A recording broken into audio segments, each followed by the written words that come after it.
President Trump is flatly denying a CNN report about the 2016 Trump Tower meeting involving Donald Trump Jr., Paul Manafort, Jared Kushner, and a Russian lawyer who claimed to be offering dirt on Hillary Clinton. Sources with knowledge of the situation tell CNN the president's former lawyer, Michael Cohen, says he may tell Robert Mueller the president knew about that Trump Tower meeting with a possible Russian agent. President tweeting that his former lawyer may be making this up to get himself out of legal difficulty. Quote, "And so the fake news doesn't waste my time with dumb questions. No, I did not know of the meeting with my son, Don Jr." It was Chris Cuomo's CNN show that aired Cohen's surreptitiously recorded tape of him and Trump discussing a possible payment in the fall of 2016 involving Karen McDougal. She's the Playboy model who says she had a decade-old affair with Trump. There's talk of paying in cash or a check, but the crosstalk is a bit hard to follow. When it comes time for the financing, which will be... Listen, what financing? We'll have to pay you. So I'll pay the kid. No. I got... No. Hey, Don, how are you? President tweeting this: "What kind of a lawyer would tape a client? So sad." And questioning why the tape was so abruptly terminated while he was presumably saying positive things. And his lawyer, Rudy Giuliani, and Cohen's lawyer, Lanny Davis, using the airwaves to snipe at each other. Everyone out there, listen to the tapes. Whatever spin Mr. Giuliani is trying to invent, it says cash, and Michael Cohen says, no. Why is Giuliani out falsely disparaging Michael Cohen? Because they fear him. He's been lying all week. I mean, he's been lying for years. I don't see how he has any credibility. I mean, this is basically if you had a trial, and there won't be a trial here, but if you had a trial, you'd say, well, which lie do you want to pick? You want to pick the first lie, the second lie, or maybe some new lie? Door number 3. Joining us now to analyze the coverage, Guy Benson, political editor of townhall.com, Fox News contributor and co-host of the Benson and Harf Show on Sirius XM. Sarah Fisher, a media reporter for Axios. And Adrian Elrod, a Democratic strategist and former advisor to Hillary Clinton. Guy, we'll drill down to the details in a minute, but does the importance of this story about a possible payment to Karen McDougal, caught on tape, ambiguous context, warrant the intensity of the media coverage? I think the president's trusted fixer and lawyer apparently flipping on him is a very significant story. Do we know that CNN's reporting that he might tell Mueller something? Is that really a huge story? I'm not so sure, because we need to see evidence, right? If it's just Michael Cohen making a claim about something that he thinks that Mueller or someone else might want to hear, now that he's in the crosshairs and he has his own skin to save, I think that's the question we need to be asking. And people might say, well, this is a statement against interest, right? Cohen's always been loyal to Trump, so for him to say this about Trump is really, really important. But I think that misses the point that Cohen's interests have changed very dramatically recently. To put it mildly. Sarah, the media just love this particular story because it's sex, lies, and audio tape.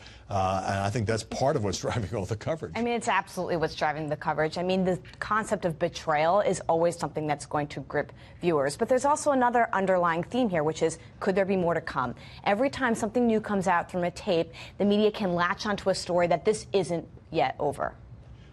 Adrian, Rudy Giuliani now says that his experts have looked at this and they believe Cohen or somebody played with the tape and it's a tape of a tape. Lanny Davis, Cohen's lawyer, came back and said Rudy's confused, and he also waived his own attorney-client privilege by speaking inaccurately of the tape. My question is, look, I think we probably could all agree that most people don't care what Donald Trump did with Karen McDougal in 2006. But his campaign denied to the Wall Street Journal in the closing days of the campaign that the candidate knew anything about this. Right. So is that the media issue?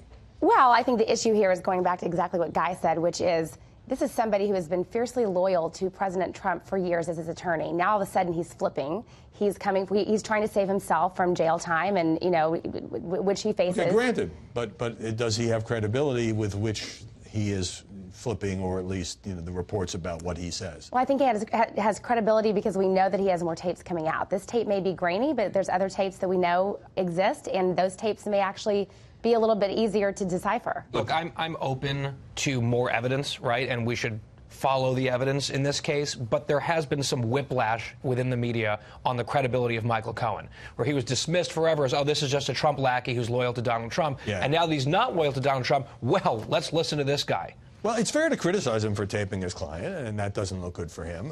He is obviously positioning himself to cooperate with Robert Mueller. But you had Rudy Giuliani 3 months ago. The guy's an honest lawyer. He's a good man now. He says he's learned what a liar he is. Let me ask you. So Lanny Davis is drawing a lot of media fire. Now, this guy is a Clinton White House veteran. I remember talking to him about a different presidential sex scandal when he was defending the president. He comes back and says, well, Giuliani was lying about this tape because before we heard at least the snippets of the tape, Giuliani said it was exculpatory for the president. So I don't know. I'm getting a kind of a 1998 deja vu all over again feeling about this. Yeah, look. I'm a huge fan of Lanny Davis. I've known him for a long time. He is a great attorney, but he's also a very good, spin meister, if you will. He's very good at using the media to his advantage. That's why and his people client's hire advantage. him. Exactly, Right. exactly. So it's sort of a twofold But the notion thing. that he's doing this as payback because Hillary, his friend, lost the election, I mean, Silly. he's a lawyer hired Right. to represent a client. Right, and look, there are not very many people, and you know this, Howard, there are not very many people in this business who have the legal background and the PR background to combine the two. So you get to really, when you get to a very small field of people, and Lanny, of course, is going to be somebody that Michael Cohen is going to look at hiring. It's called crisis management. Exactly. So the Inquirer, for people who don't know, is a tabloid run by, the company is run by a close pal of the president's, David Pecker. And so when we hear on the tape, and the Inquirer had already spent $150,000 to buy and then bury the story from Karen McDougal. They say they couldn't confirm it, and also they paid her for some columns. But the way in which Donald Trump and Michael Cohen are talking about, well, we'll just get the rights from them and we'll pay them some money, cash or check. Does that raise questions about the Inquirer's role, and is it even, the relationship even cozier than we might have thought? I mean, absolutely. This practice, known as catch and kill in the tabloid world, is not something you would typically see from a vetted media outlet, where you pay rights to get a story and then you don't publish it just so that the story goes away. I mean, the Wall Street Journal reported that the DOJ is looking into how close the National Enquirer's relationship was with the Trump campaign. Was it an extension of the Trump campaign, or is it a media outlet? And why are we even asking that question? Because protections for media outlets are very strong in this country, First Amendment protections. But if this company is doing something that warrants going above and beyond what a media company is and working more closely with the president, well, that could change its rights. Yeah, this is like a movie that has everything. So on this business about the Trump Tower meeting in 2016 with the Russian lawyer, I can report based on my sources that it is true that Michael Cohen believes or claims that he has evidence that there was a meeting with other people involved. Obviously, it'd have to be corroborated. That shows that the president, who has denied this, knew in advance and approved in advance of this meeting with the Russian lawyer. But also, you have Lanny Davis denying that his side leaked this Trump Tower story to CNN because their view is that Cohen has no interest in this coming out now. It kind of damages him with prosecutors. Rudy Giuliani today said, well, they didn't leak it. And I guess the question is, should the media be giving that, you started out the segment with this, giving so much attention to that allegation? It's sort of secondhand now. We don't have Cohen saying it directly. There's no tape. There's no document. It's going to be one person's word against another. Obviously, it needs to be reported, but does it need to be reported with great caution? Yes, with great caution, but the allegation is explosive because it's someone who was in the inner sanctum of Trump world for a very long time who is saying that one of the major assertions made over and over again by the president and his entire team about that Trump Tower meeting is false and would be like a capital L lie, a really big one, if Michael Cohen is telling the truth. And that is a giant if with 2 underscores. Would it be a lie that would be much more important because it was about this, well, I guess you could call it attempted collusion. Obviously, nothing came of that meeting, more so than his relationship with a woman who posed for Playboy. Definitely. All right. Sarah, I got to ask you, are we now again headed for the kind of face-off that media love? Donald Trump versus Michael Cohen, the guy who said he'd take a bullet for him and now obviously is trying to use his own ammunition. Obviously to protect his own interests, but also I think he seems to be saying, look, I did a lot of things for Donald Trump. He was my boss. I'm not proud of him. He doesn't use these words.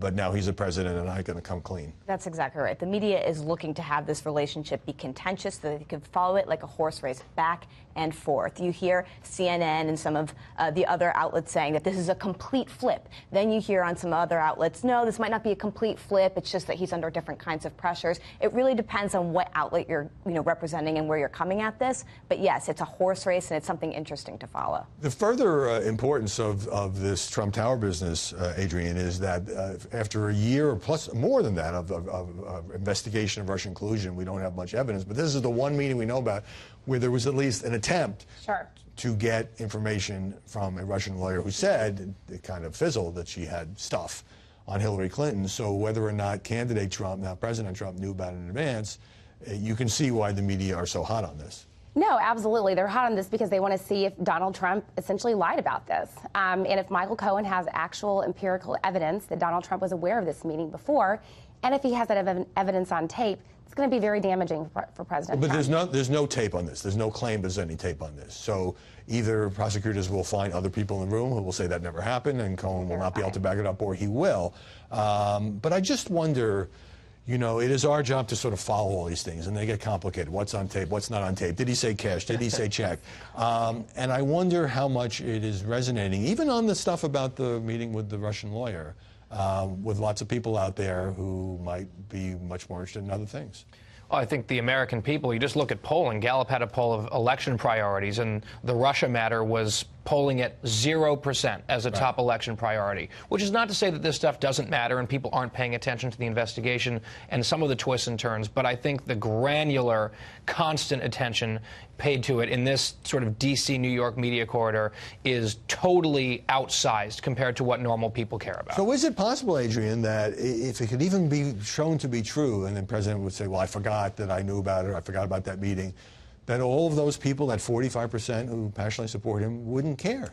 Absolutely, it's possible, and that's exactly what Donald Trump does. He disrupts the media cycle. He uses the media cycle to his advantage, and he creates a lot of confusion. So, yes, I mean, to say what we were just talking about a while ago, is there a tape? Is there not a tape? Why does it matter if there is a tape? I mean, it's very confusing. We like to talk about it here on the Acela corridor, but I think the average American is just kind of letting this slide by and not paying as much attention. I got to get a break. There are even people who live between Boston and Washington who might not care about this all that much.